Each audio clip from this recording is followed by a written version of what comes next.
એએમસીમાંથી જે 3 અધિકારીઓને કાઢી મૂક્યા હતા અને તે લોકોનું હવે નવું કારસ્તાન સામે આવ્યું છે। એએમસીએ કાઢી મૂકેલા 3 અધિકારીઓનું નવું કારસ્તાન સામે આવ્યું છે, જેમાં એએમસીએ કાઢી મૂક્યા અને જીપીએસસીએ તેમને રાખી લીધા છે। જ્યારે નકલી સ્પોન્સરશિપ સર્ટિફિકેટના આધારે તે લોકોએ નોકરી મેળવી લીધી છે। જ્યારે નકલી સ્પોન્સરશિપ સર્ટિફિકેટના આધારે નોકરી પામેલા અને પછી બરતરફ કરાયેલા 9 અધિકારીઓમાંથી 3 અધિકારીઓ ઓમ જાડેજા, અભિષિત ગઢવી અને અનિરુદ્ધ ગઢવી હવે ફરી જીપીએસસીની પરીક્ષા પાસ કરીને ક્લાસ 1 અને ક્લાસ 2 પદ પર નોકરીમાં પુનઃ નિયુક્ત થઈ ચૂક્યા છે। જેમ સર્ટિફિકેટના આધારે એએમસીએ નોકરીમાંથી કાઢી મૂક્યા, એ જ ડોક્યુમેન્ટ જીપીએસસીની ભરતીમાં રજૂ કર્યા અને નોકરી મેળવી લીધી। આ ઘટનાથી તંત્ર અને ભરતી પ્રક્રિયા સામે ગંભીર સવાલો ઊભા થયા છે। એએમસીએ જ્યારે આ ડોક્યુમેન્ટ ખોટા ઠેરવ્યા હતા તો જીપીએસસીએ તે ડોક્યુમેન્ટ કેવી રીતે માન્ય ગણાવ્યા?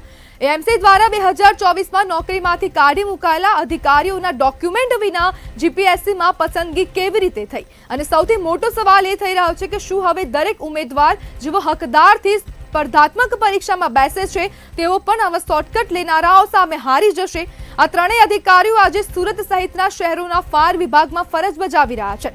શહેરી વિકાસ વિભાગે તેમને શરત સાથે નોકરીમાં રાખ્યા, પણ જ્યારે એએમસી પાસેથી રિઝાઇન અને એનઓસી મળી નથી ત્યારે જીપીએસસી દ્વારા થયેલી નિમણૂક તંત્રની કાર્યવાહી સામે શંકા ઊભી કરે છે। જ્યારે ઓમ જાડેજા, અભિજીત અને અનિરુદ્ધ ગઢવીનું આ નવું કારસ્તાન સામે આવ્યું છે અને પ્રશ્નો તંત્રને થઈ રહ્યા છે કે ખોટા ડોક્યુમેન્ટ્સને માન્યતા કેમ આપવામાં આવી છે?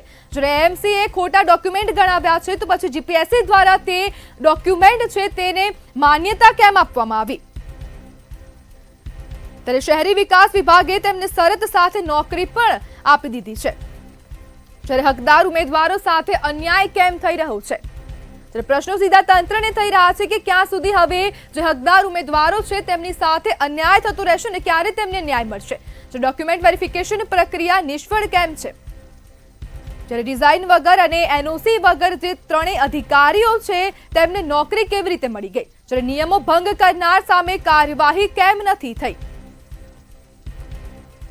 જ્યારે એમસીએ કાઢી મૂકેલા 3 અધિકારીનું આ નવું કારસ્તાન સામે આવ્યું છે, જેમાં નકલી સ્પોન્સરશિપ સર્ટિફિકેટના આધારે નોકરી મેળવી લીધી છે। જ્યારે ખોટા ડોક્યુમેન્ટ્સને માન્યતા કેમ આપવામાં આવી છે? જ્યારે એએમસી દ્વારા આ ખોટા ડોક્યુમેન્ટ છે ને તેને લઈને જ તેમને નોકરીમાંથી બરતરફ કરી દેવામાં આવ્યા હતા અને જીપીએસસી દ્વારા કેમ તે ડોક્યુમેન્ટને માન્ય રાખવામાં આવ્યા છે? નકલી સ્પોન્સરશિપ સર્ટિફિકેટના આધારે એએમસીમાં નોકરી મેળવી હતી અને એએમસીના ફાયર વિભાગમાં તેઓ નોકરી કરતા હતા અને તે બાદ એએમસીએ તેમને કામમાંથી બરતરફ કર્યા હતા। જ્યારે હાલની તારીખમાં નકલી ડોક્યુમેન્ટ્સથી ક્લાસ 1 અને 2 અધિકારી બનીને બેઠા છે અને આ તમામ જે અધિકારીઓ છે 3 તે સુરત ફાયર વિભાગમાં ફરજ બજાવી રહ્યા છે। ત્યારે ઓમ જાડેજા, અભિજીત ગઢવી અને અનિરુદ્ધ ગઢવી આ ત્રણેય અધિકારીઓનું નામ સામે આવ્યું છે અને તેમને આ કારસ્તાન કર્યું હોય તેવું પણ સામે આવ્યું છે। જીપીએસસીથી થયેલી નિમણૂક અને તંત્રની કામગીરી સામે સવાલો ઊભા થયા છે કે જીપીએસસીની જે ભરતી પ્રક્રિયા કરવામાં આવી રહી છે તેની સામે અનેક પ્રશ્નો ઊભા થઈ રહ્યા છે કે કેમ જે ખોટા ડોક્યુમેન્ટ્સ હતા તેને માન્યતા આપવામાં આવી છે અને માન્યતા આપીને તેમને ફરીથી શરતના આધારે કેમ નોકરી પર રાખવામાં આવ્યા? નકલી સ્પોન્સરશિપ સર્ટિફિકેટના આધારે નોકરી મેળવી લીધી છે અને આ ત્રણેય અધિકારીઓના નામ સામે આવ્યા છે। જ્યારે એમસી દ્વારા 9 અધિકારીઓને સસ્પેન્ડ કરાયા હતા અને તેમાંથી આ 3 અધિકારીઓના નામ સામે આવ્યા છે, જેમાં ત્રણેય અધિકારી નકલી ડોક્યુમેન્ટ્સથી જીપીએસસીની પરીક્ષા આપી છે અને ક્લાસ 1 અને ક્લાસ 2 અધિકારી બનીને બેસી ગયા છે। જ્યારે ઓમ જાડેજા, અભિજીત ગઢવી અને અનિરુદ્ધ ગઢવીનું આ કારસ્તાન સામે આવ્યું છે। જ્યારે આ ઘટનાથી તંત્ર અને ભરતી પ્રક્રિયા સામે પણ ગંભીર પ્રશ્નો ઊભા થઈ રહ્યા છે। જીપીએસસીથી થયેલી નિમણૂક અને તંત્રની કામગીરી સામે હવે સવાલો ઊભા થયા છે। જ્યારે એએમસી દ્વારા 2024માં નોકરીમાંથી કાઢી મુકાયેલા અધિકારીઓના ડોક્યુમેન્ટ વિના જીપીએસસીમાં પસંદગી કેવી રીતે થઈ છે? નકલી સ્પોન્સરશિપ સર્ટિફિકેટના આધારે નોકરી મેળવી લીધી છે અને આ 3 અધિકારીઓના નામ સામે આવ્યા છે, જેમાં ઓમ જાડેજા, અભિજીત ગઢવી અને અનિરુદ્ધ ગઢવી જે તેઓ હવે ફરીથી જીપીએસસીની પરીક્ષા પાસ કરીને સુરતમાં ક્લાસ 1 અને ક્લાસ 2 પદ પર નોકરીમાં પુનઃ નિયુક્ત થઈ ગયા છે।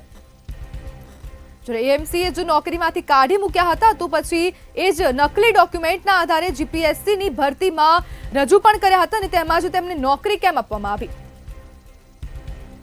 જીપીએસસીથી થયેલી નિમણૂક પર હવે તંત્રની કામગીરી સામે સવાલો ઊભા થયા છે।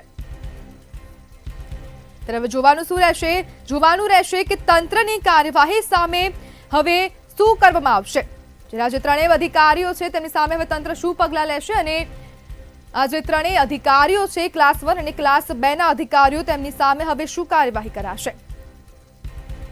નકલી સ્પોન્સરશિપ સર્ટિફિકેટના આધારે નોકરી મેળવી લીધી છે અને સુરતમાં ફાયર વિભાગમાં ક્લાસ 1 અને ક્લાસ 2 અધિકારી બનીને બેસી ગયા છે। ત્યારે એએમસીએ કાઢી મૂક્યા છે અને જીપીએસસીએ રાખી લીધા છે અને જે શહેરી વિકાસ વિભાગે તેમને શરત સાથે નોકરીમાં રાખ્યા છે। ત્યારે ઓમ જાડેજા, અભિજીત અને અનિરુદ્ધ ગઢવીનું નામ સામે આવ્યું છે। તે ત્રણેય અધિકારીઓ દ્વારા કારસ્તાન કરવામાં આવ્યું છે, જેમાં નકલી સ્પોન્સરશિપ સર્ટિફિકેટના આધારે નોકરી મેળવી લીધી છે। પહેલા એએમસીમાં નોકરી મેળવી અને એએમસીમાંથી કાઢી મૂકવામાં આવ્યા, તો પછી જીપીએસસીની પરીક્ષા આપીને સુરત ફાયર વિભાગમાં હાલ ક્લાસ 1 અને ક્લાસ 2 અધિકારી તરીકે ફરજ બજાવી રહ્યા છે।